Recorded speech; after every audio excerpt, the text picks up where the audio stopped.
பெரும்பாலும் ஒசூர்பதி பார்த்தீங்கன்னா இந்த சாமந்திக்கு வந்து இந்த மாதிரி லைட்டு போட்டிருப்பாங்க. இந்த லைட் எதுக்காக போடுறாங்க அப்படின்னு கேட்டிங்கன்னா செடியோட வளர்ச்சிக்காக போடுறாங்க. இது போட்டால் எப்படி செடி வளரும் அப்படின்னு கேட்டிங்கன்னா, இப்போ நம்மளுக்கு சூரிய ஒளியில் செடி வந்து வளர்கிற மாதிரி இந்த லைட்டிங்கில் என்ன ஆகுனா இரவு நேரத்தில் வந்து செடி வந்து தூங்க விடாது, அதோடைய உணவு எடுக்கிறது வந்து தூண்டிகிட்டே இருக்கும். அப்போ தொடர்ந்து ஒரு 30 நாள் நம்ம போடும்போது என்ன ஆகுனா செடியோட வளர்ச்சி வந்து கொஞ்சம் அதிகமாக இருக்கும். ஏன்னா இந்த பனியை தாங்கி வளரணும்ல, பனியில் வந்து செடி வளராது எப்பயுமே.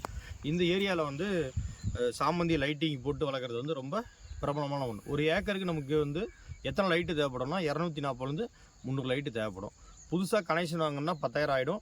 பல்ப் செட்டப்புக்கு வந்து ஒரு 35,000 40,000 நமக்கு வந்து செலவாயிடும். ஸோ லைட்டிங் எத்தனை நாள் போடணும் நிறைய பேருக்கு டவுட் இருக்கும். 30 நாள் போடலாமா, இல்லை செடி வளராமல் இருக்க ஒரு 45 நாள் போடலாமா அப்படின்னு. ஸோ அப்போ பனி அதிகமாக இருக்குது அப்படின்னா நீங்கள் 45 நாள் போடுங்க.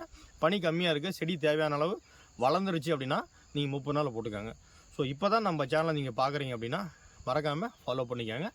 மேலும் விவசாய சார்ந்த அப்டேட் உங்களுக்கு கொடுத்துக்கிட்டே இருப்போம்.